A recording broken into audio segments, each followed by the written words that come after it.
আপনি না yes or no, বাস আপনি একটা question paper yes or no, এক নম্বরের কোশ্চেন আপনি ইয়েস না নো, বাস। তো শাস্ত্র যা বলেছেন সেগুলো যদি আমরা মেনে নিই তো ব্যাস সৌখী সৌখী সুখল। এই জন্য শাস্ত্রী বলছেন যে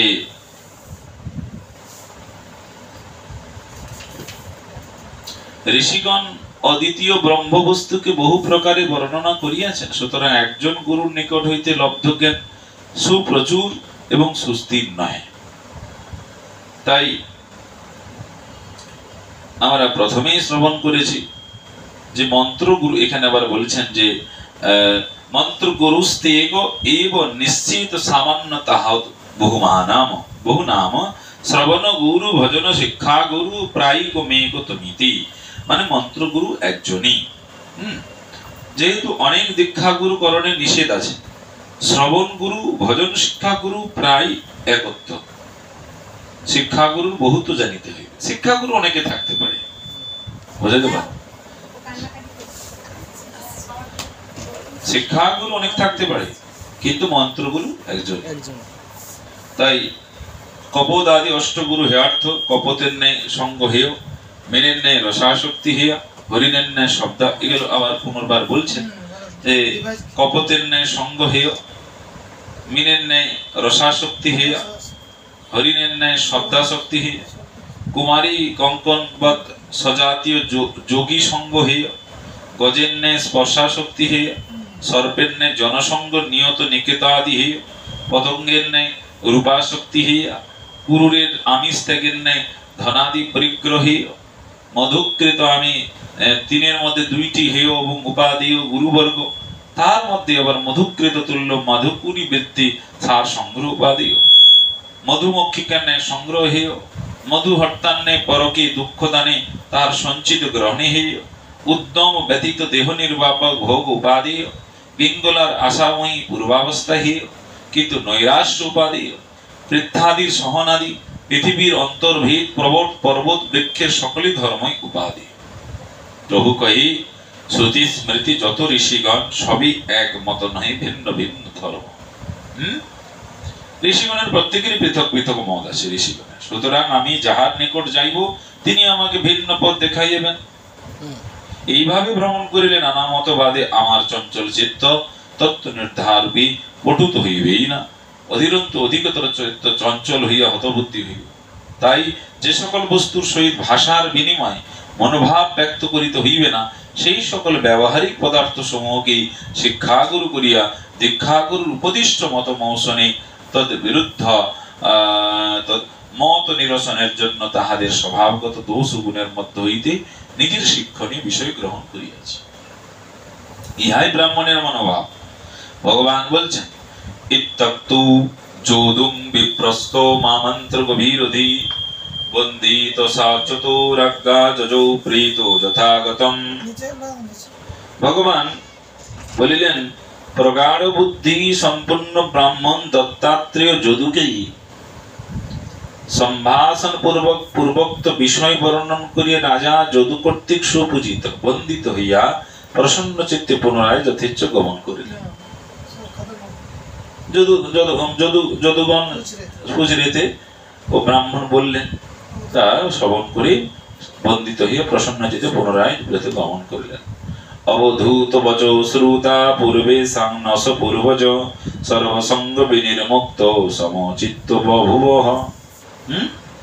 যে হে উদ্ধব, আমাদের পূর্বপুরুষগণের প্রাচীন যদুরাজ অবধূতির বাক্য শ্রবণ করিয়া সর্বসঙ্গ বিমুক্ত এবং সর্বত্র সমবুদ্ধি সম্পন্ন হইয়াছিলেন। যদুরাজ তাই হয়েছিলেন, সর্বসম্পন্ন হইতে।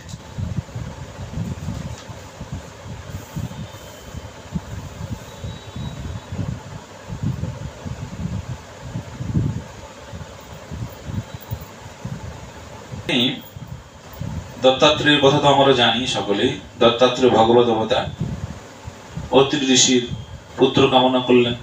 তো ভগবান নিজেকেই বললেন, আমি তোমার পুত্র রূপে দান করিলাম, আমাকে তোমার পুত্র রূপে দান করিলাম। ইহাই হইতে ভগবানের নাম দত্তাত্রেয় হয়ে গেল। তাই তাহার পাদপদ্ম রেণু দ্বারা পবিত্র দেহ হইয়া যদু হই হই প্রভৃতি রাজগণ ঐহিক পারলৌকিক অথবা ভক্তি মুক্তির যোগেশ্বর্য লাভ করিয়া। আর যদু রাজা যজাতির জ্যৈষ্ঠ পুত্র। যদু যদুরাজ যদুরাজ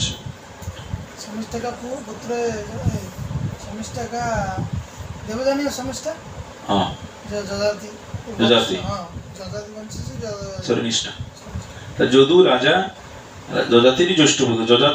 যজাতির জ্যৈষ্ঠ পুত্র হলো যদু। যদু যজাতি শুক্রাচার্যের শ্বশুর জরাগ্রস্ত হয়ে গেলেন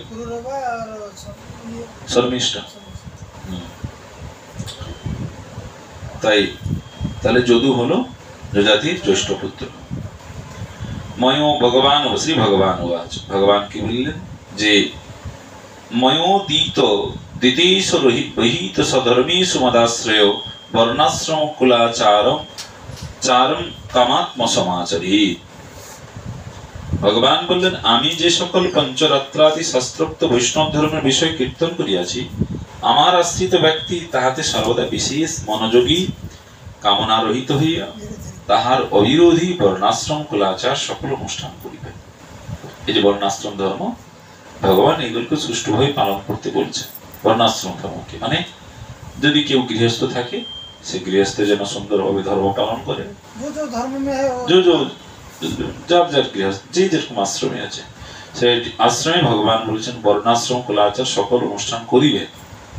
হ্যাঁ, আমি যে সকল ভগবান শাস্ত্রে কীর্তন করেছেন বলেছেন তা করতেই হবে আমাদের সকলকে।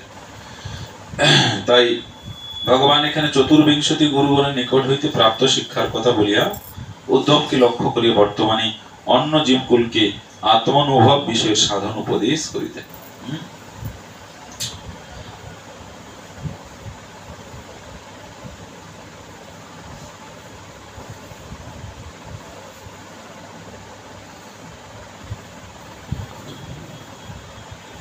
নিবৃতং কর্ম সেবিত প্রবৃত্তং মত পরস্তজিত জিজ্ঞাসায়াং সম্প্রবৃত্তি নাদ্রিয়ত কর্ম চোদনম। মানে আমাতে অভিনিবিষ্ট ব্যক্তি কাম্য কর্ম পরিত্যাগ করে নিত্য নৈমিত্তিক কর্ম করিবেন। আচ্ছা কি বলছে? আমাতে অভিনিবিষ্ট ব্যক্তি কাম্য কর্ম পরিত্যাগ করিয়া নিত্য নৈমিত্তিক কর্ম করিবেন। আত্মতত্ত্ব বিচারে সম্যক রূপে নিবিষ্ট হইয়া নিষ্কাম কর্মের প্রতিও আদর করিবেন না। যেহেতু মৎপর অর্থাৎ মদকালম্বনধি নিষ্কাম নিবৃত অর্থাৎ নিত্য ধর্ম প্রবৃত্ত অর্থাৎ কাম্যকর্ম। এখানে বলছেন যে নিত্য নৈমিকাদি কর্মবিদ কি অনধিকার হেতু আদর করা উচিত নয়। যেরূপ কথিত হইয়াছে যে মনি যোগ পদবীতে আরোহণ করিতে ইচ্ছুক তাহার পক্ষে কর্মকে কারণ বা সাধন বলা হয়। যোগারূঢ়ের পক্ষে কর্মের সমর্থক বিক্ষেপ কর্মের উপরিত সাধক। যে সময়ে সর্বসংকল্প বর্জন পূর্বক ইন্দ্রিয় প্রয়োজন কর্ম সময়ে আসক্ত হন না, তখন তাকে যোগারূঢ় বলা। মানে এই যে কর্মজীবকে প্রথমে পরিত্যাগ করার কথা বলা যাবে না, কর্ম করতেই হবে। এই জন্য প্রথমেই জীবকে এই যে প্রচন্ড নিষ্ঠা ভক্তির দ্বারা তাকে বলে দিলাম, সে তো কর্মস্প্রিয়া, সে কর্ম আর করতে চাইবে না। এই জন্য ধীরে ধীরে সে কি করবে, যখন সে ভগবানের হরিভজনের প্রতি অনুগ্রহতা হবে, নিষ্ঠা হবে ভগবানের, তখন সে ধীরে ধীরে কর্মস্প্রিয়তা ছেড়ে দেবে, অধিক কর্মস্প্রিয়। তখন সে সর্বক্ষণ কর্মস্প্রিয়া থাকবে না। সে দেখে নেবে, বুঝে নেবে যে কর্মের দ্বারা আমার ভক্তি বৃদ্ধি হবে সেই কর্মটা সে বেশি করে করবে। কিন্তু প্রথমে এটা হবে না, ধীরে ধীরে। প্রথমে এই জন্য কর্মত্যাগের কথা বলা যাবে না, এই কর্ম করতে হবে থাক, না বলতে করা যাবে না। সে তখনই হবে যখন সে শ্রবণে প্রচন্ড রুচি হবে, ভগবত কথা শ্রবণে তার যখন প্রগাঢ় রুচি হইবে, তখন তার অধিক কর্মস্প্রিয়া সে অটোমেটিকলি নিবৃত্তি হয়ে যাবে। তার আগে বলা যাবে না, করতে পারবে না। এই জন্য যতক্ষণ না ভজনে অনুগ্রহতা না হচ্ছে ততক্ষণ তাকে কর্ম ত্যাগ করার কথা বলা যাবে না। জমান ভিক্ষুসং সেবিত নিয়মান মত পরগচ্ছিত মত অভিজ্ঞং গুরু শান্তমুপাসীত মদাত্মকম। আমার সেবায় নিযুক্ত হইয়া নিরন্তর অহিংসা আদি যম সমূহ অনুষ্ঠান করত শৌচাদি নিয়ম যথাশক্তি পালন করিতে হইবে। ভগবান বলছেন স্বয়ং উদ্ধবকে যে আমার সেবায় নিযুক্ত হইয়া নিরন্তর অহংকার আদি শূন্য হইয়া শৌচাদি নিয়ম সুচিতা এই শৌচ আদি পালন করতে বলছেন, যথাশক্তি পালন করিতে হইবে। অনন্তর আমার তত্ত্বজ্ঞ এবং মত স্বরূপ শান্ত শ্রী গুরুদেবকে সেবা করিবে। গুরু সেবা, গুরু সেবা বিশেষ দরকার আছে, গুরু সেবা। তাই আদরের সহিত সেবা করা উচিত, কিন্তু নিয়ম অর্থাৎ শৌচাদি করছি তো অর্থাৎ যথাশক্তি শৌচাদি পালন ঠিকঠাক করতে হবে। মানে শৌচতা আদি মানে যেমন আমার টয়লেটে গেলাম, শৌচতা শুচি থাকা, সেগুলি 51 অধ্যায় বললেন, সেখানে আবার ভাগবতে ভালো বলেছেন। আর সকলের চেয়ে অধিক আগ্রহের সহিত গুরু উপাসনা করিবেন। ভগবত আশ্রয় ব্যতীত জমাদিরও বিফলতা দেখাইতেছে। তত্ত্বজ্ঞানের অভিরোধ নিজের আবশ্যক মত মলমূত্র উৎসর্গাদি কার্য করিতে হইবে, কিন্তু জমাদিতর আদর পরিত্যাগ করে গুরুর উপাসনা করিতে হইবে। আচার্য মান বিজনিয়াত এখানে শাস্ত্রে বলেছেন, গুরু কৃষ্ণ রূপ হন শাস্ত্রের প্রমাণে, গুরু রূপে কৃষ্ণ কৃপা করেন ভক্তগণে। গুরুকে এখানে সাক্ষাৎ কৃষ্ণ বলেছেন, গুরু কৃষ্ণ রূপ হন শাস্ত্রের প্রমাণ, গুরুকে কৃষ্ণের স্বরূপ বলেছেন। আর গুরু রূপে কৃষ্ণ কৃপা করেন ভক্তগণে, সেখানে গুরু কৃষ্ণ রূপে এসে ভক্তগণকে কৃপা করেন। আমারও তো সাক্ষাৎ কৃষ্ণকে দেখার সৌভাগ্য হয় না, এই গুরুদেব কৃপা করেন। তাই সকলের চেয়ে অধিক আগ্রহের সহিত গুরু সেবা করা কর্তব্য, অর্থাৎ ভক্তির সহিত সেবা করিতে হইবে। জাগতিক অনিত্য কোন বস্তু লাভের আশা বা নিজের প্রতিষ্ঠা কামনায় সেবা করিতে হইবে না, কেননা কেবল তাহারই সেবা করিলে শ্রী ভগবানের অনুগ্রহ লাভ হয়।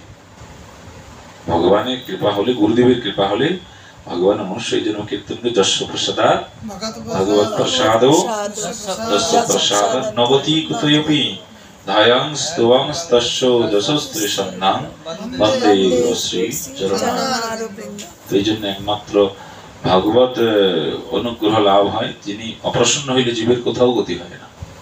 গুরুদেব যদি অপ্রসন্ন হয়ে যায়, কোনো কালে আমাদের গতি হবে না, ভগবানকে কোনোদিনই সন্তুষ্ট করতে পারবে না জীব।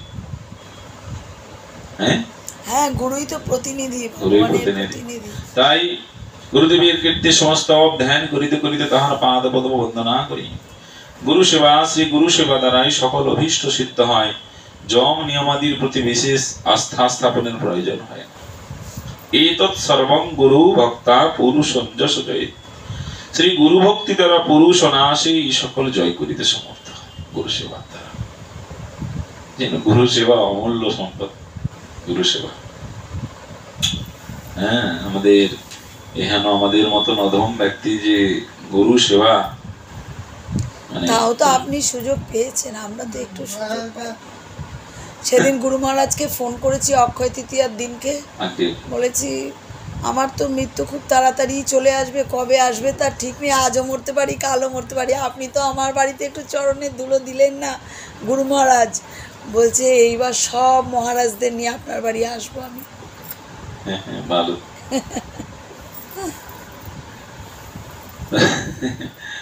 তো গুরু সেবা ব্যতীত অন্য উপায় নিরর্থক, আমরা তো কিছুই করতে পারি না। হে অজ, যাহারা ইন্দ্রিয়গণ এবং প্রাণকে জয় করিয়াছেন, তাহাদের পক্ষেও যাহার দমন সম্ভবপর নয়, সেই মনোরূপ তুরঙ্গকে যাহারা গুরু চরণাশ্রয় ব্যতীত সংযত করিতে চেষ্টা করে, তার উপায় বিষয়ে বিক্ষিপ্তমান এবং শত শত বিঘ্ন দ্বারা আকুল হইয়া সমুদ্র মধ্যে অস্বীকৃত কর্ণধার বণিকের ন্যায় কেবল মাত্র দুঃখ ভোগ করিয়া থাকেন। গুরু সেবা, গুরু আশ্রয় ব্যতীত অমান্য মত সর্ব দক্ষ নির্মম দৃঢ় সুহৃদ অসত্য রহত্য জিজ্ঞাসুর অনুসু মোঘ বাঘ। গুরু সেবক অমানি নিমৎসর অনলস মমতাশূন্য, গুরুর ইষ্টদেবীর প্রতি বিশ্রম্ভ প্রীতিপরায়ণ অবগ্র তত্ত্বজ্ঞান আকাঙ্ক্ষী অসুয়ারহিত প্রজল্প রহিত হইবে। যারা গুরু সেবা করেন তাদেরকে এরকমই হতে হবে, অমানি হতে হবে, মানে মান চাইবে, মান চাইবে না, অন্যকে মান দেবে কিন্তু নিজে মান চাইবে না। এবং অনরস, মানে গুরু সেবাতে তার অলসতা থাকবে না। প্রজল্প রহিত, প্রজল্প কথা বলা যাবে মানে মানে মানে প্রজল্প মানে মানে আজে বাজে কথা নাকি? নিন্দে চর্চা না, আজে বাজে কথা, আজে বাজে কথা। হ্যাঁ, প্রজল্প সমস্ত গ্রাম্য কথা বলতে, ঘন্টার পর ঘন্টা বলতে থাকে।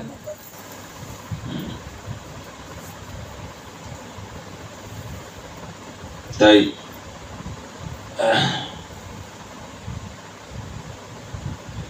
শিষ্যের লক্ষণ এখানে বলছেন, শিষ্যকে অমানিত হতে হবে। আমি ব্রাহ্মণ, আমি ক্ষত্রিয়, আমি পণ্ডিত, আমি ধনী ইত্যাদি প্রাকৃত অভিমান শূন্য থাকতে হবে শিষ্যকে। এই অভিমান যেন না থাকে শিষ্যের। আর নির্মম, নিমৎসর কথা বলেছেন, দেহে আমিও গেহাদিতে আমার বুদ্ধি রহিত হয়, যা দিত মমদাসন্ন। ধৈর্যবশত সাধ্য বস্তু প্রাপ্তি বিষয়ে বিলম্ব হইলেও নিশ্চয়ই পাইব আশায় অচঞ্চল। অচঞ্চল মানে আমি সাধ্য বস্তু প্রাপ্তি করবই, এই নিশ্চয়তা থাকতে হবে। তা না হলে চঞ্চল, অচঞ্চল চঞ্চলতা আমাদের মধ্যে মনে হয় হবে না, হ্যাঁ মনে হয় আর প্রাপ্তি হবে না ভগবান গুরুদেব। তাই ভগবানের পরাভক্তি বর্তমান, আবার যেমন শ্রী ভগবানের তেমনি গুরুদেবেও শুদ্ধ ভক্তি আছে। যারা ভগবানের চরণে যেমন ভক্তি থাকবে, গুরুদেবের চরণে যেন ভক্তি থাকবে। যস্যা দেবী পরাভক্তি যথা দেবী তথা গুরু, তস্যেত কথিতাযর্থম প্রকাশন্তে মহাত্মা। তাই পত্নী পুত্র গৃহ ক্ষেত্র সজ্জন ধনাদি বিষয়ে সর্বত্র সমান প্রয়োজন দর্শন করত, তাহাতে উদাসীন হয়ে গুরু সেবায় নিযুক্ত হইবে। কিরকম? পত্নী পুত্র গৃহ ক্ষেত্র সজ্জন ধনাদি বিষয়ে সর্বত্র সমান প্রয়োজন দর্শন করত, তাতে উদাসীন হয়ে গুরু সেবায় নিযুক্ত হতে বলছে। উদাসীন। এবং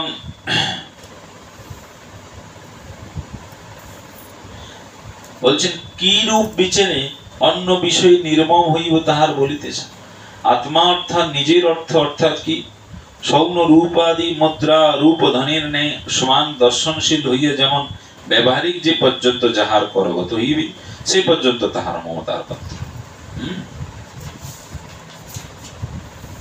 সর্বদা নহি, সেই জায়াদিক পর্যন্ত।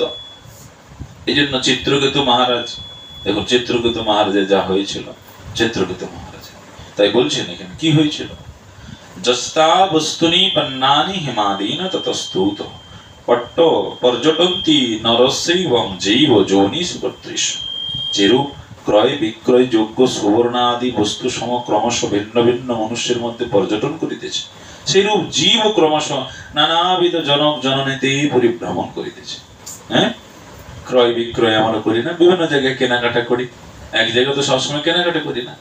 ক্রয় করলাম, বিক্রয় করলাম, সুবর্ণ আদি বস্তু সমস্ত ক্রমশ ক্রম ভিন্ন মধ্যে আবার পর্যটন করি, বিভিন্ন বিভিন্ন জায়গায় যেমন ঘুরে বেড়াই, তাই তেমনি করে জীব ক্রমশ নানাবিধ জনক জননীতে পরিভ্রমণ করে, ঘুরতে থাকে।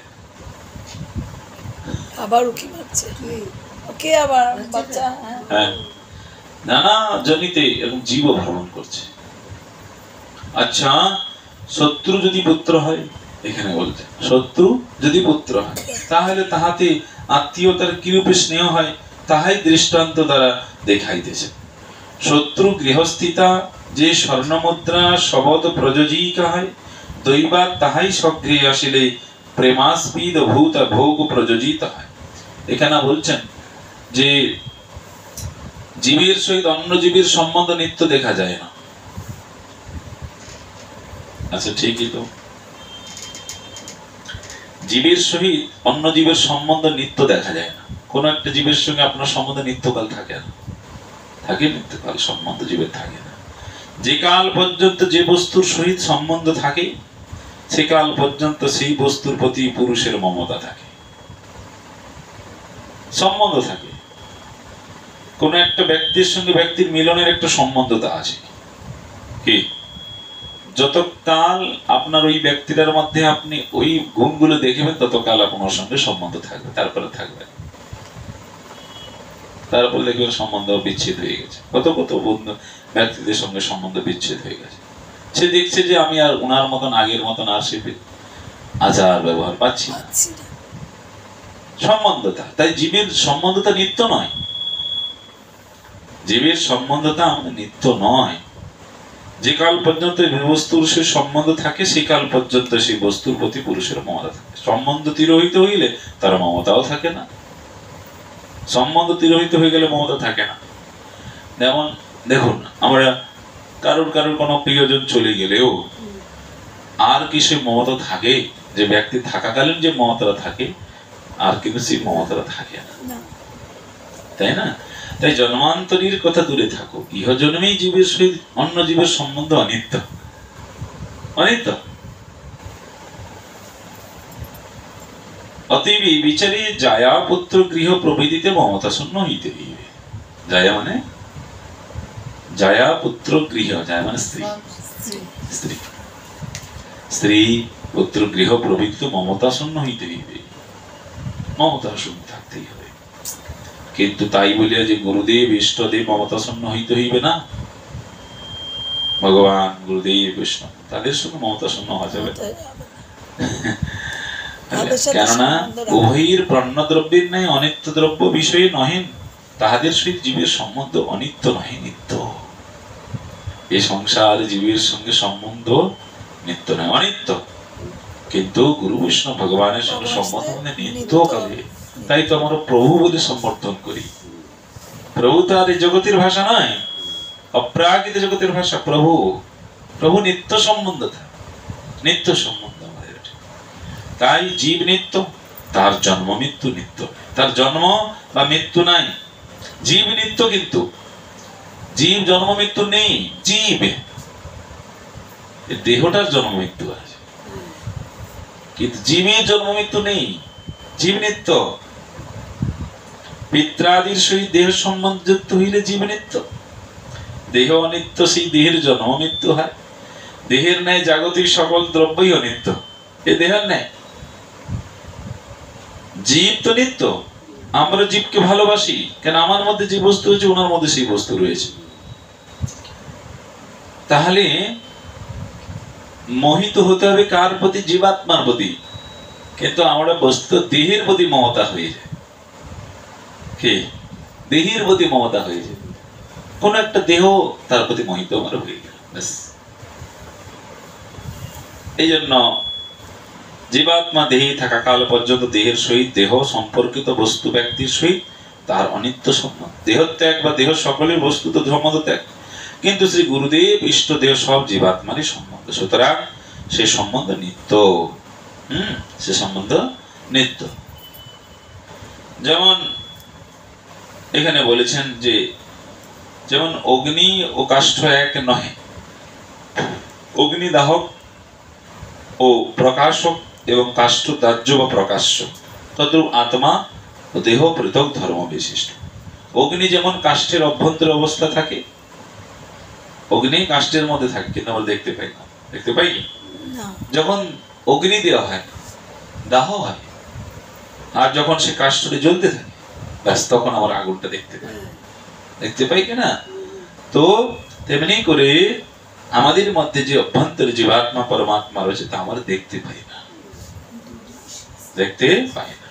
কিন্তু যখন জীব সাধন করে তখন সে সাক্ষাৎ রূপে দেখতে পায়। তাই কাষ্ঠ দ্বারা আবৃত অগ্নি প্রকাশিত হইয়া যেমন কাষ্ঠকে দগ্ধ করিত নিজের স্বরূপ প্রকট করে, অবিদ্যা আবৃত আত্মাও বিদ্যান হইয়া নিজের আবরণ অবিদ্যাকে ধ্বংস করে। মানে কাষ্ঠ যখন অগ্নি দিয়ে দিলে কাষ্ঠকে পুড়িয়ে দেয়, ছাই করে দেয়, তেমনি অবিদ্যা আবৃত আত্মা, এই আত্মা আমাদের অবিদ্যার দ্বারা আবৃত করা আছে। আত্মাকে এই বিদ্যার দ্বারা, জ্ঞানের দ্বারা যখন অবিদ্যা নিবৃত হয় তখন আত্মা সব প্রকাশ হয়ে যায়। জ্ঞান চাই, জ্ঞানের দ্বারা, বৈরাগ্যের দ্বারা তখন কি হবে? আর সেই জ্ঞান ও বৈরাগ্যের মাথাকে ভক্তি। যখন ভক্তি হয়ে যাবে তখন তার অবিদ্যা সব চলে যাবে, আর তখন কি হবে? জীবাত্মা সব প্রকাশ হয়ে যাবে।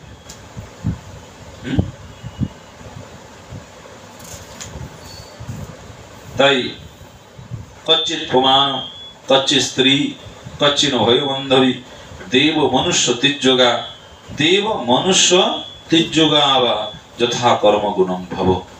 মানে অজ্ঞান আবৃত বুদ্ধি বিশেষ জীব কখনো পুরুষ হচ্ছে এই অজ্ঞানের দ্বারা। জ্ঞানী ব্যক্তির কোনো, দেখুন জ্ঞানী ব্যক্তির কোনো মোহ নেই, মমতা নেই জ্ঞানী ব্যক্তির। এই জন্য ভগবান বললেন যে অশোচানন্য শৌচস্থান প্রজ্ঞাবাদংশ্চ ভাষস গতাসু ন গতাসু নাম শৌচুদ্ধি পণ্ডিতা। পণ্ডিত ব্যক্তির কোনো মোহ নেই, তারা জানে। তাই এই অজ্ঞান আবৃত বুদ্ধি বিশিষ্ট জীব কখনো পুরুষ হয়, কখনো স্ত্রী হচ্ছে, কখনো নপুংসক, কখনো দেবতা, কখনো মনুষ্য, কখনো তির্যক জন্মগ্রহণ করে। কর্মের গুণানুসারে জন্ম হইয়া থাকে। হ্যাঁ, কেউ নারী হয়েছে, কেউ আবার সামনে পুরুষ হয়ে যায়, তার কর্ম গুণ এই হয়ে যাবে।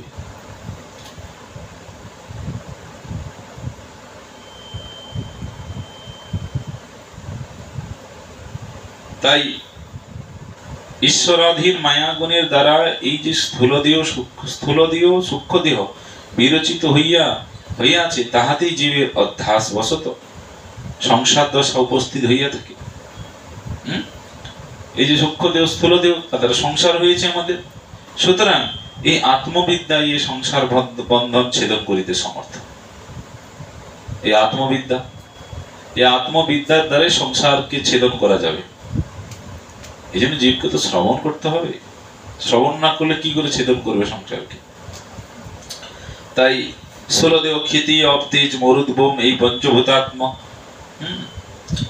তাই ভগবান বলেছেন এখানে, যেহেতু জীবাত্মা দেহান্তর্গত হইলেও বিশুদ্ধ দেহাদি বিলক্ষণ, সেই হেতু বিচার সহকারে কার্যকারণ সমষ্টি স্থিত শুদ্ধ পরমাত্ম তত্ত্বকে অবগত হইয়া যথাক্রমে এই স্থূল সূক্ষ্ম দেহ বিষয়ক বস্তুতে বাস্তব জ্ঞান পরিত্যাগ করিবে।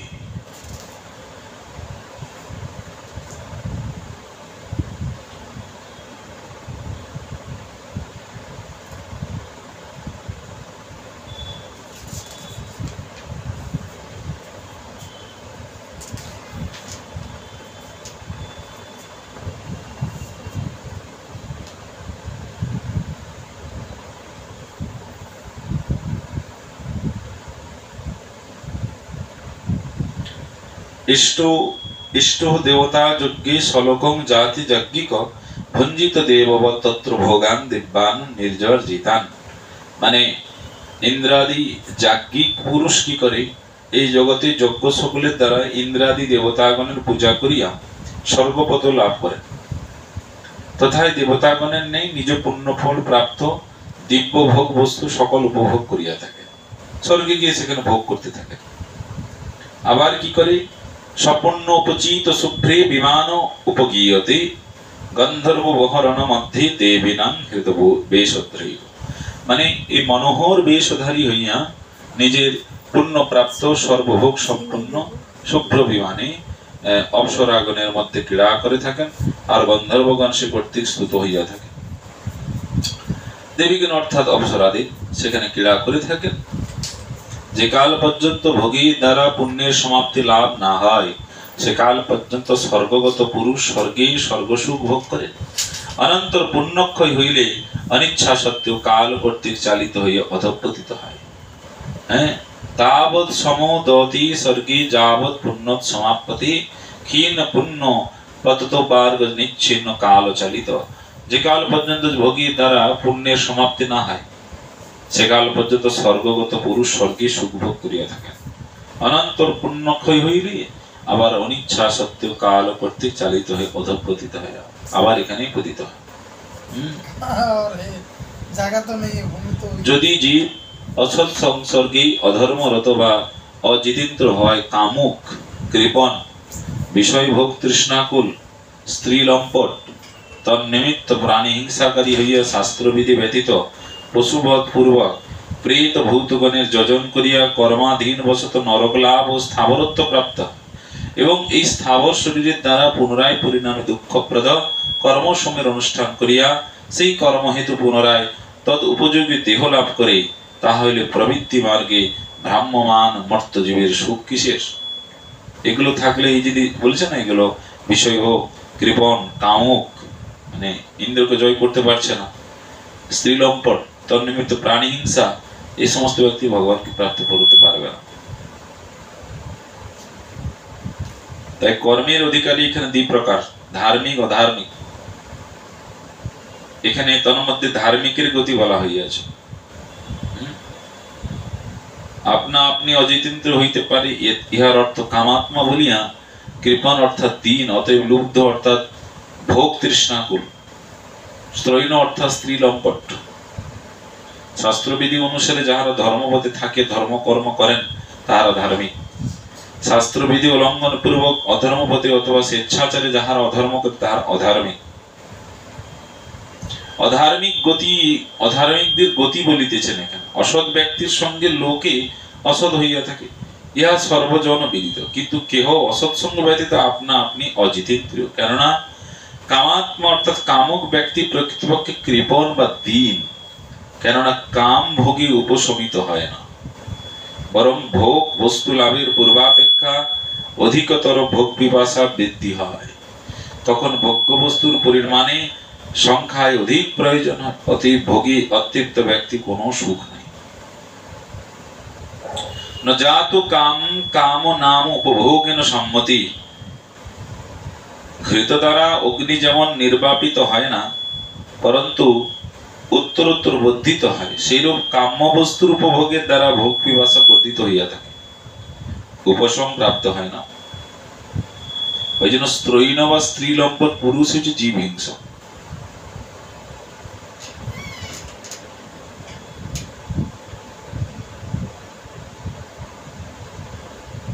তাই স্ত্রী ভোক্তা,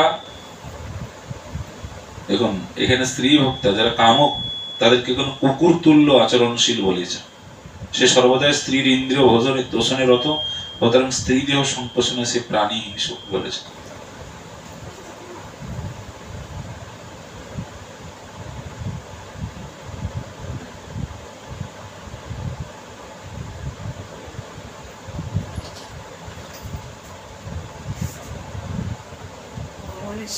রেডি করে এলাম।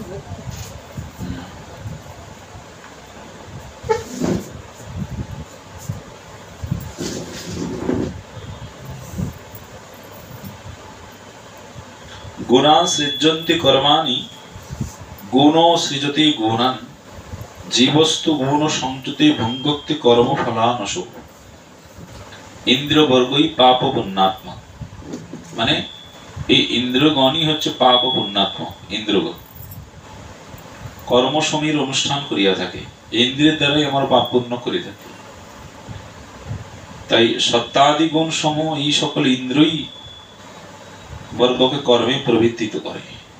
আচ্ছা, আবার অহংকার যুক্ত জীব ইন্দ্রিয় দ্বারা সুখ দুঃখরূপ কর্মফল ভোগ করিয়া থাকে। আবার অহংকার যুক্ত জীব ইন্দ্র দ্বারা সুখ দুঃখরূপ কর্মফল ভোগ করিয়া থাকে। ইন্দ্র, এই জন্য ইন্দ্রকে সংযমিত না করলে জীব সুখী হবে না। ইন্দ্রকে যে কোনো ভাবে ইন্দ্রকে সংযমিত করতে হরিভজনের দ্বারা।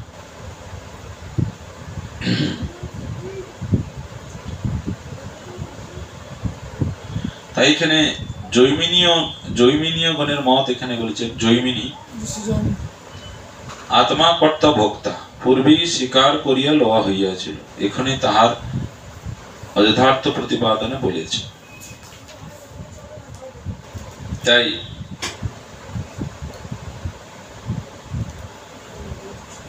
যে কাল পর্যন্ত অহংকারাদি কার্যরূপ সত্তাদি গুণ সমূহের বৈষম্য ঘটে, সে কাল পর্যন্ত জীবের দেবতাচার্যদি নানা প্রকার প্রাপ্তি হয়। যে পর্যন্ত জীবের তাদৃশ নানাবিধ রূপত্ব লাভ হয়, তাবৎ কাল তাহার কর্ম পরতরত্ব থাকে। এখানে বসো, বসো চেয়ার।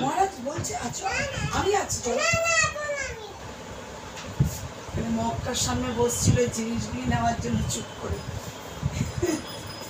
তাহলে তো চলো ঘরে।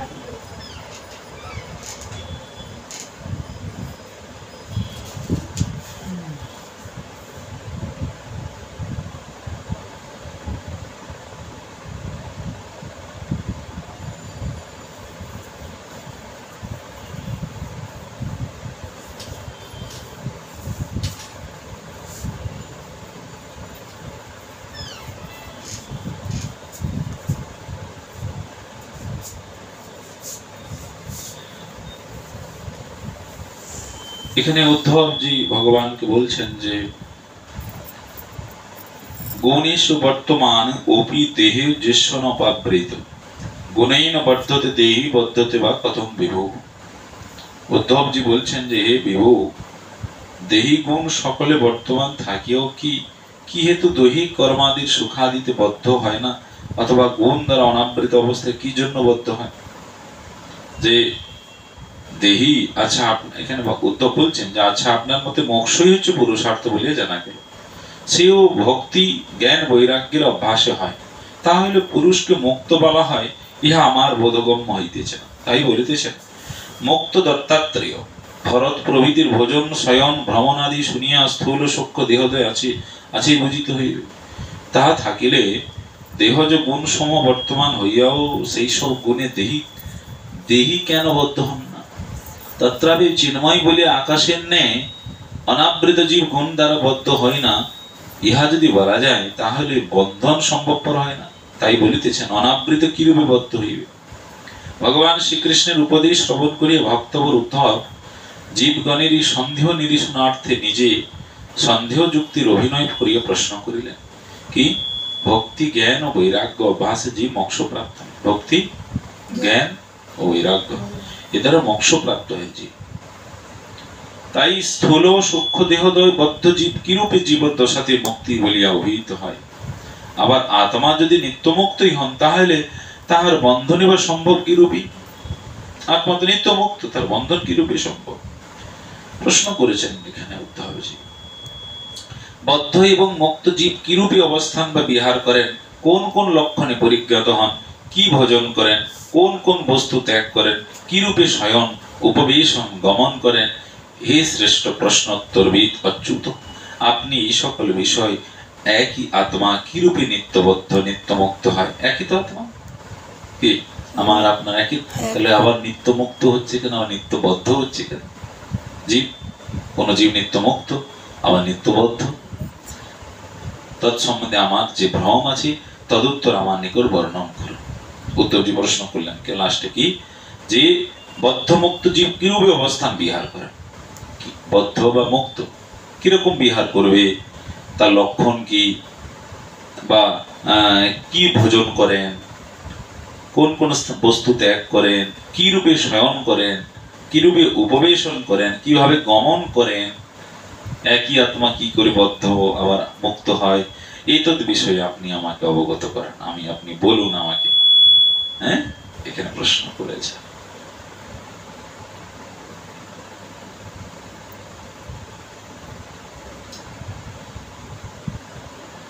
আহার বিহারিতে অভিমানী নিরভিমানী ভেদ কোন লক্ষণের দ্বারা বুঝিব, নিত্যমুক্ত নিত্যবদ্ধের ক্রিয়াভেদ বুঝিব কি প্রকারে, এই সমস্ত প্রশ্ন করছেন আর কি। ভগবান তার যথাচিত উত্তরও দিয়েছেন। ভগবান বললেন যে শ্রী ভগবান বাচ বদ্ধ মুক্ত ইতি ব্যাখ্যা গুণতে মেনে বস্তুত গুণস্ব মায়া মলত্তাদ নমে মোক্ষ বন্ধন। কি ভগবান বললেন হে উদ্ধব, আমার সত্তাদি গুণত্রের উপাধি বসে, মানে আমার সত্তাদি যে গুণত্রয়, ভগবানের যে গুণত্রয় গুণ সত্তাদি উপাধি বসে আত্মা বদ্ধ মুক্ত বলিয়া কথিত হয়। আচ্ছা, তাহলে আত্মা মুক্ত আছে আবার বদ্ধ আত্মাও আছে। কিসের দ্বারা? ভগবানের যে গুণ, ভগবানের যে গুণত্রয়, সেই গুণত্রীর উপাধি এই যে উপাধি আছে না, উপাধি প্রতিষ্ঠা এগুলো উপাধি, লাভ পূজা প্রতিষ্ঠা এগুলো উপাধি। কিসের জন্য? ভগবানের গুণ, গুণের দ্বারা এই উপাধিগ্রস্ত হয়ে যায়, জীব অহংকারগ্রস্ত হয়ে যায়, প্রতিষ্ঠা পেয়ে যায়, লাভ পূজা প্রতিষ্ঠা হয়ে গেল উপাধি। এই ভগবান বলছেন যে আমার গুণত্রের উপাধি বসে জীব বদ্ধ মুক্ত বলিয়া কথিত হয়।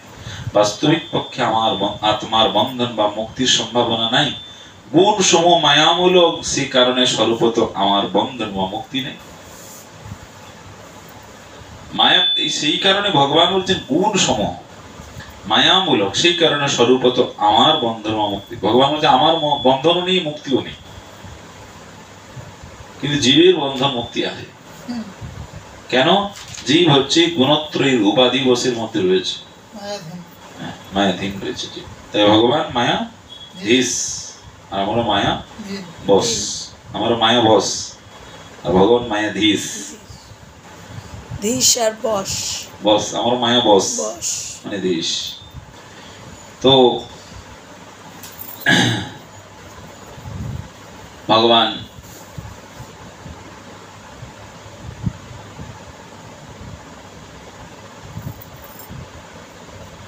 এখানে ব্রহ্মাও খুব করে বলেছেন সুন্দর করে।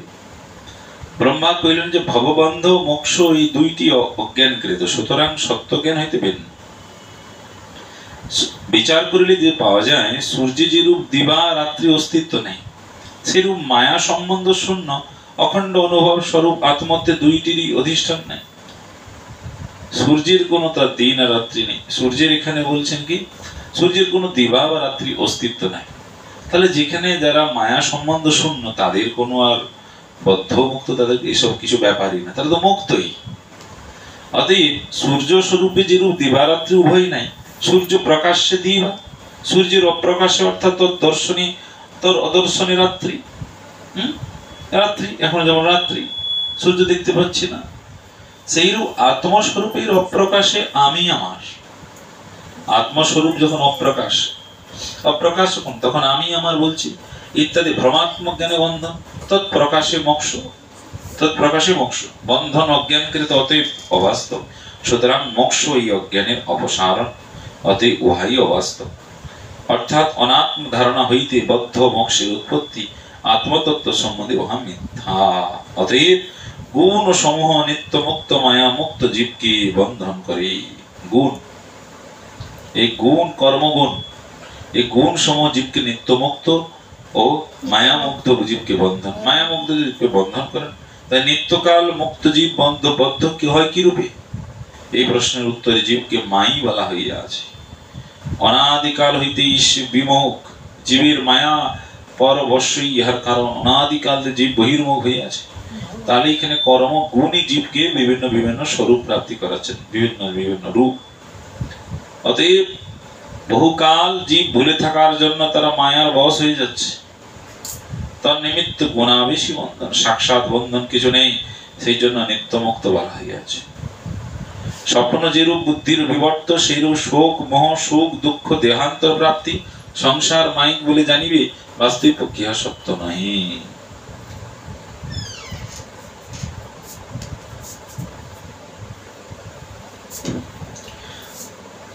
ভগবান বলছেন যে হে উদ্ধব, বিদ্যা এবং অবিদ্যা উভয় আমার মায়া নির্মিত।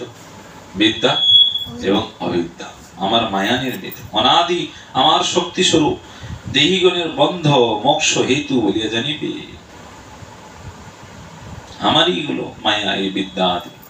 পরাবিদ্যা অপরাবিদ্যা আছে, বিদ্যা আবার ভাগ আছে, পরাবিদ্যা অপরাবিদ্যা আর অবিদ্যা, এগুলো ভগবানের নির্মিত মায়া।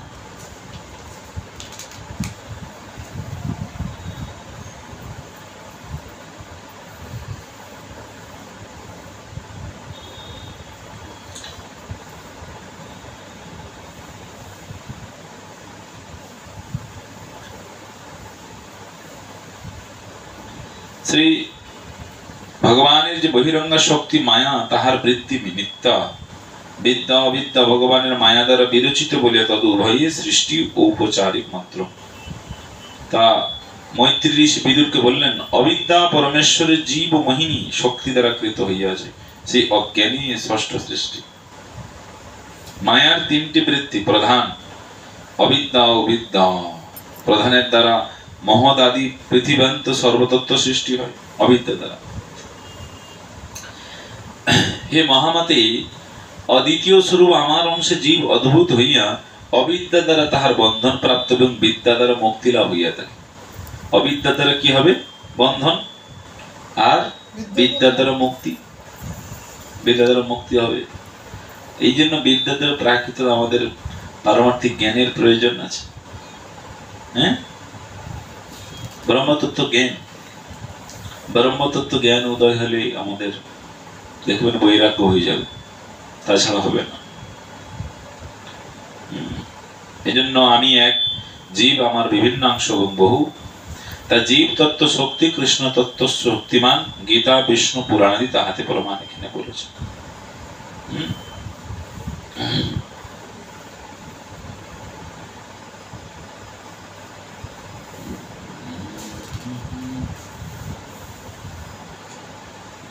অনেক রয়েছে গবেষণা। এইটা কি ভাগবতম? না, ভাগবত নয়, এটি উদ্ধব সংবাদ। একটা উদ্ধব সন্দেশ আছে না, ওই একই একই উদ্ধব সন্দেশ আর সংবাদ ওই একই। আচ্ছা, না আমি সেটাই বলছি, একই আছে। আচ্ছা, এখানেই থাক। এটাও খুব ভালো ভালো কথা। मैंने टॉप जो ज्ञान का जो सीरीज है ना, হ্যাঁ, तो भगवान ने जब भागवत এখানে